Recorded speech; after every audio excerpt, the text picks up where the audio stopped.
برسات ملا کے غریب بنا کر کے کام کروانا تو اچھا تو یہ حرام کرنا ہے. اور اللہ کے رسول اکرم نے فرمایا کہ ایک آدمی ہے جس کو اللہ نے مال دیا ہے، دھن دیا ہے، دولت دی ہے، وہ اللہ کی راہ میں، حق کی راہ میں دولت کو خرچ کرتا ہے. ایک آدمی دیکھتا ہے اس کو اللہ کی راہ میں حق میں خرچ کرتے ہوئے تو کہتا ہے، تمنا کرتا ہے میرے پاس بھی کاش اس طرح مال ہوتا نہ ہوتا تو میں بھی اللہ کی راہ میں ایسے خرچ کرتا. تو نیک کاموں میں بلا کسی کی نعمت کے برباد ہونے کی تمنا کرنا، اس جیسی نعمت چاہنا، یہ جائز اور درست ہے. حسد کے بہت سارے نقصانات ہیں، حسد کے بہت سارے نقصانات ہیں. چند نقصانات کو میں بتا بھی چکا ہوں، پھر بتا رہا ہوں. حسد کرنے والا اللہ کے قضا اور قدر پر، اللہ کے فیصلے پر راضی اور خوش نہیں ہے. اس کی وجہ سے توحید کی امانت اس کی چورا لی جاتی ہے. حسد چورا لے جاتا ہے، توحید میں خلل آ جاتا ہے، لا الہ الا اللہ میں کمی آ جاتی ہے. یہ حسد کا نقصان ہے میرے بھائیوں اور ساتھیوں. چنانچہ اللہ تعالیٰ نے قرآن کریم کے اندر بیان فرمایا سورہ زخرف کی آیت نمبر 32 کے اندر، اَهُمْ يَقْسِمُونَ رَحْمَتَ رَبِّكَ نَحْنُ قَسَمْنَا بَيْنَهُمْ مَعِيشَتَهُمْ فِي الْحَيَاةِ الدُّنْيَا وَرَفَعْنَا بَعْضَهُمْ فَوْقَ بَعْضٍ دَرَجَاتٍ. کیا یہ حاسد لوگ، کیا یہ لوگ اللہ کی رحمت کو، تمہارے رب کی رحمت کو یہ لوگ بانٹ رہے ہیں؟ جب اللہ تعالیٰ نے نبی کریم صلی اللہ علیہ وسلم کو نبوت دیا، رسالت دیا تو کفار مکہ حسد، تو اللہ تعالیٰ کہتا ہے تمہارے رب کی رحمت کے بانٹنے کی ذمہ داری ان لوگوں کے پاس ہے جو حسد کر رہے ہیں. ہم نے ان کے درمیان ان کی گزرانے زندگی اور دنیاوی زندگی کے اسباب ہم نے بانٹ دیا. وَرَفَعْنَا بَعْضَهُمْ فَوْقَ بَعْضٍ دَرَجَاتٍ. یہ میں نے کیا ہے، اللہ کا یہ میں نے کیا ہے، یہ میری حکمت ہے، یہ میرا فیصلہ ہے کہ ہم نے ان میں سے بعض کو اونچا رکھا. یہ کس نے کیا؟ اللہ تعالیٰ نے یہ کیا نا. کیوں کیا؟ تاکہ ایک دوسرے کو لوگ ماتحت کر سکے اپنے.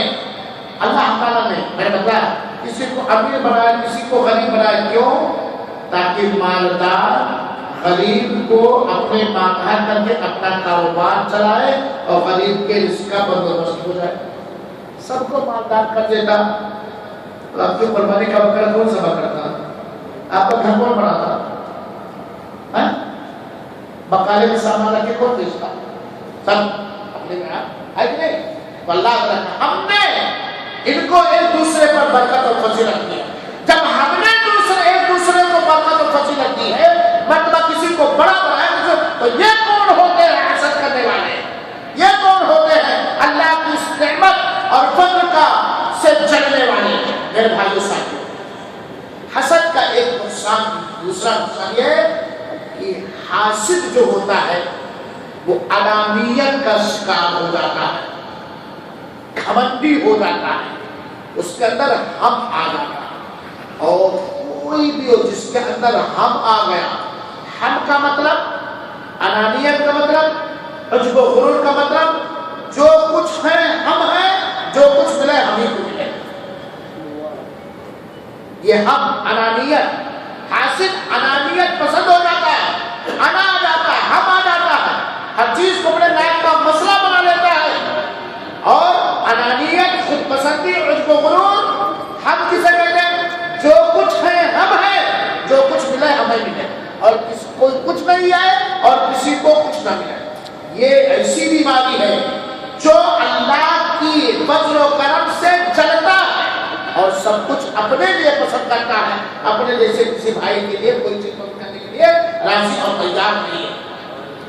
حسد کا تیسرا نقصان ہے کہ جس سماج کے اندر یا جس دل کے اندر اللہ محفوظ رکھے حسد آ گیا تو وہاں کینہ پیدا ہوگا، کپٹ، چھل، وہاں دشمنیاں پیدا ہوگی، وہاں نفرتیں پیدا ہوگی.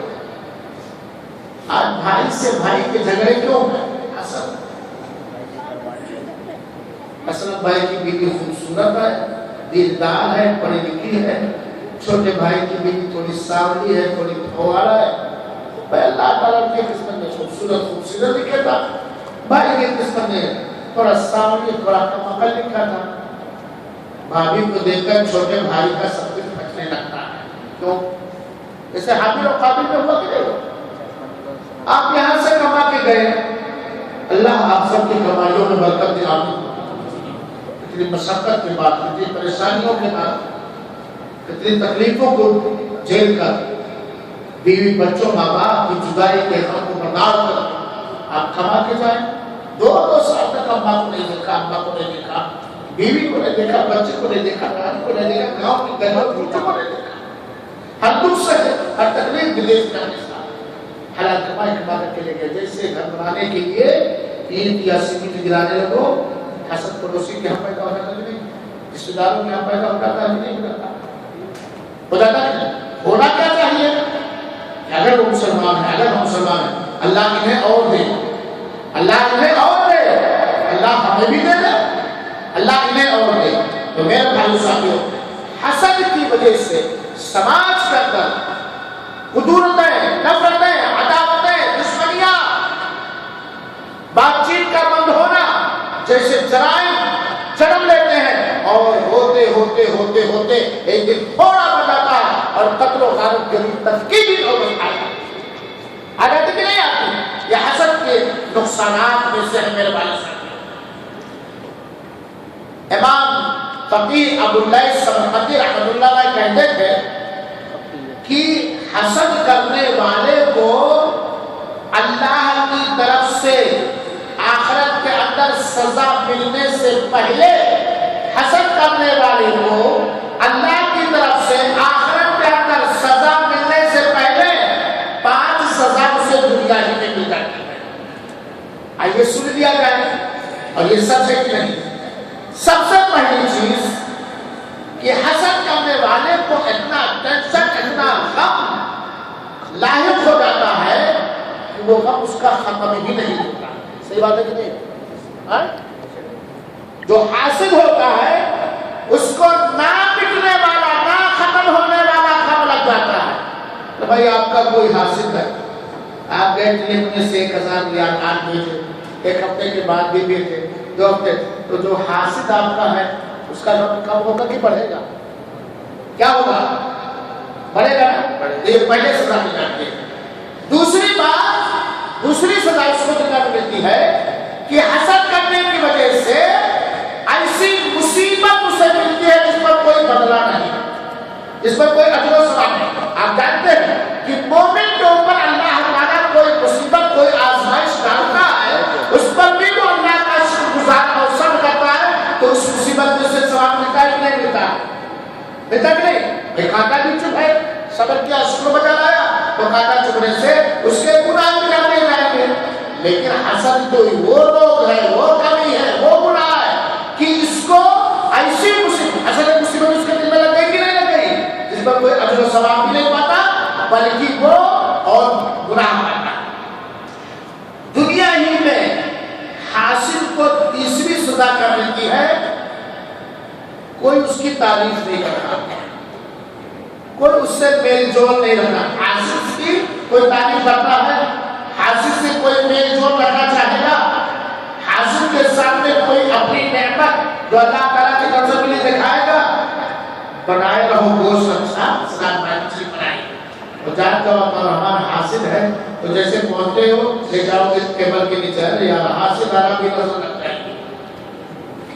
سماج میں حاسد جو مشہور ہو جاتا، دھتکارا ہوا ہوتا ہے، کوئی اس کی قدر نہیں کرتا، کوئی اس کی عزت نہیں کرتا، کوئی اس کا احترام نہیں کرتا، بلکہ لوگ اس سے آنکھیں چڑھاتے ہیں، اپنے گھروں میں نہیں آنے دیتے، اپنے روموں میں نہیں آنے دیتے۔ یہ ایک بہت بڑا عذاب اس میں کرتا کہ نہیں؟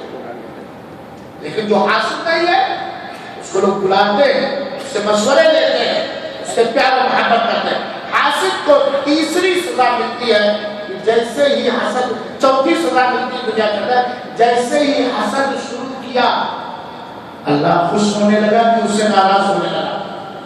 کیا ہونے لگا؟ اللہ جیسے وہ حسد شروع کیا اللہ کی ناراضگی پانے لگا، اور